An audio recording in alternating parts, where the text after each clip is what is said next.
Number 10. You celebrate when plans get canceled. We have all been there.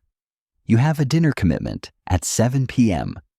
At 6:30, your phone buzzes with a text. So sorry, can't make it tonight. While most people might feel disappointed or annoyed, you feel a wave of pure, unadulterated euphoria wash over you. You are back in your sweatpants before the screen even dims. This is not just social anxiety or laziness. Psychology suggests that highly intelligent individuals experience a social hangover much faster than average. Navigating social dynamics requires high-level cognitive processing. You are tracking body language, tone, subtext, and group hierarchy all at once. For a high-functioning brain, that is a massive energy drain. Your brain treats solitude like a charging station. When you are alone, you are not just doing nothing. You are giving your brain the bandwidth it needs to consolidate the massive amount of data you absorbed during the day. Research indicates that smarter people report lower life satisfaction when they socialize too frequently. You need that quiet darkness to sort your files, so to speak. Number 9. Your workspace looks like a bomb went off. If someone walked into your office or looked at your kitchen table right now, they might offer to call a cleaning crew. There are stacks of paper, random coffee cups, and projects halfway finished. But if that same person asked you for the receipt from a purchase you made 3 weeks ago, you could reach into the pile and pull it out instantly. This is the paradox of the organized chaos. Psychologists have found that a disorderly environment can actually help break tradition and encourage fresh insights. A perfectly sterile minimalist desk often signals a mind that is following the rules. A messy desk signals a mind that is breaking them. When you are deep in a problem-solving mode, your brain inhibits the urge to clean up because it views tidying as a low-value task compared to the breakthrough you are chasing. You are prioritizing the abstract over the physical. So the next time someone tells you to clean your room, just tell them you are currently cultivating a nonlinear environment for optimal cognitive flexibility. Number 8. You have lengthy conversations with yourself. If you have ever been caught muttering under your breath in the grocery store, or if you act out both sides of a hypothetical argument while driving to work, do not worry. You are not losing your mind. You are likely sharpening it. Talking to yourself is a sign of high verbal intelligence. It is a tool your brain uses to clarify thoughts, solidify memory, and modulate emotions. When you verbalize a problem, you are making it concrete, moving it from the chaotic abstract processing center to the logical executive part of your brain. It helps you focus. Think of it like a coach on the sidelines giving plays to the quarterback. You are essentially coaching yourself through complex tasks. Studies show that people who vocalize their search patterns, like saying keys, keys, keys while looking for them, find objects faster than those who stay silent. Your internal monologue is just an external turbo boost. Number 7. You are a night owl. The world is built for morning people. Schools, banks, and corporate jobs all want you up at dawn. But for you, your brain does not even start its main engine until the sun goes down. You might find that your best, sharpest work happens between 10 p.m. and 2 a.m. when the rest of the house is asleep. Evolutionary psychology offers a fascinating explanation for this. In our ancestral past, routine activities happened during the day.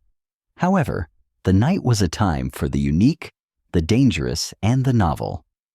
Individuals who stayed awake to guard the tribe or invent new tools were often the most intelligent and adaptable. Modern research supports this evolutionary novelty theory. Studies have shown a correlation between higher childhood IQ and a preference for nocturnal hours in adulthood. While the early bird gets the worm, the night owl gets the cognitive breakthrough because they are working in a distraction-free environment that allows for deep, uninterrupted focus. Number 6. You suffer from imposter syndrome. You just aced the exam, got the promotion, or finished the difficult project. But instead of feeling proud, you are terrified. You think, I just got lucky, or they're going to realize I have no idea what I'm doing. You feel like a fraud waiting to be exposed. Ironically, true incompetence is usually brimming with confidence. This is known as the Dunning-Kruger effect, where people with low ability overestimate their skills because they lack the self-awareness to know what they don't know. High intelligence works in reverse. Because you are smart, you are painfully aware of how much you don't know. Your brain is constantly mapping the vastness of information out there, making your own knowledge pool feel like a puddle in comparison. This anxiety isn't a weakness. It is a byproduct of a hyperactive metacognition, the ability to think about your own thinking. You doubt yourself because your standards are higher, not because your skills are lower. Number 5, you worry a lot. While your friends are sleeping soundly, you are lying awake at 3 a.m., wondering if you locked the back door or contemplating the economic implications of a global resource shortage. Your mind is a catastrophic simulation machine that runs what-if scenarios on a loop. It feels stressful, but this trait is deeply linked to verbal intelligence. A worrying mind is a planning mind. Psychology suggests that anxiety and intelligence often co-evolve. Being able to visualize future threats, even unlikely ones, was a massive survival advantage for our ancestors. You are not just being negative, you are engaging in high-level risk assessment. Your brain has the processing power to juggle multiple variables and predict causal chains that others miss. While they live in the blissful now, you are living in the potential later. It is a burden, sure, but it is a burden that keeps you prepared for anything. Number 4, you get bored easily. You start a new hobby with intense passion. Maybe you buy all the gear to start oil painting. 2 weeks later, you are bored and the easel is gathering dust. You move on to learning coding, then sourdough baking. To the outside world, you look flighty or undisciplined. But in the eyes of psychology, this is a hunger for novelty. High intelligence is characterized by a trait called need for cognition. Your brain craves stimulation the way a body craves food. Once you have mastered the pattern of a task, your brain stops releasing dopamine. It signals problem solved and demands a new puzzle.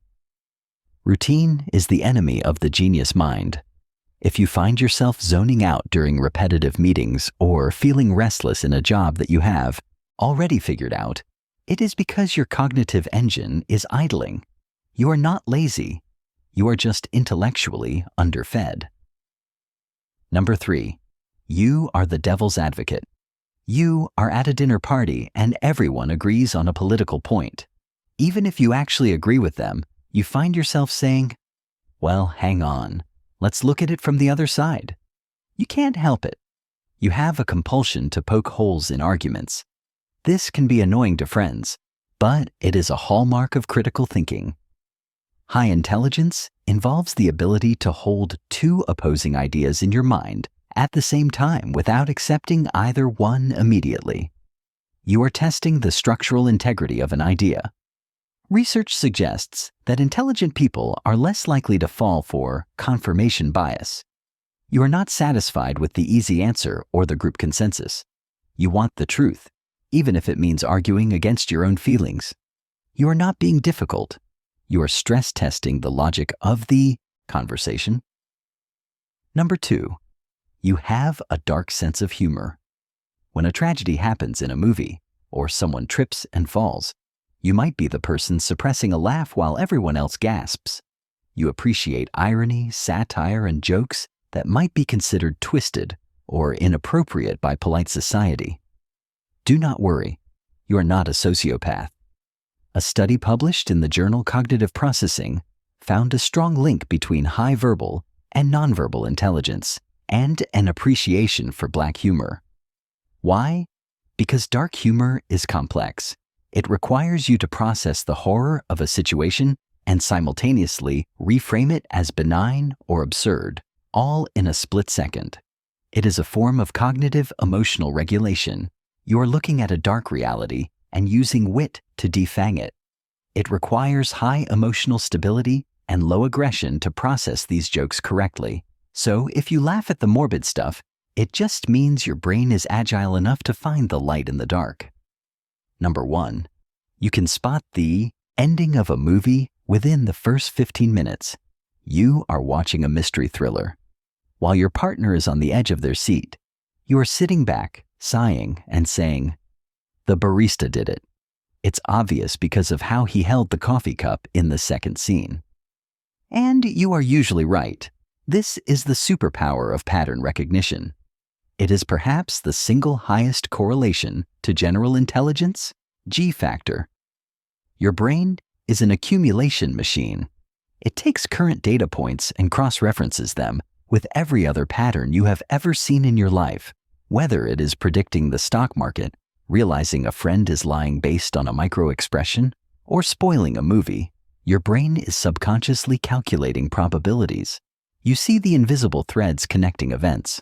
While others see random dots, you see the entire picture before the artist is even halfway done painting it.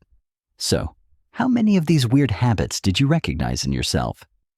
Are you the messy night owl or the sarcastic worrier? Let me know in the comments below. I read all of them. And if you want to keep feeding that hungry brain of yours, make sure to hit subscribe. Thanks for watching.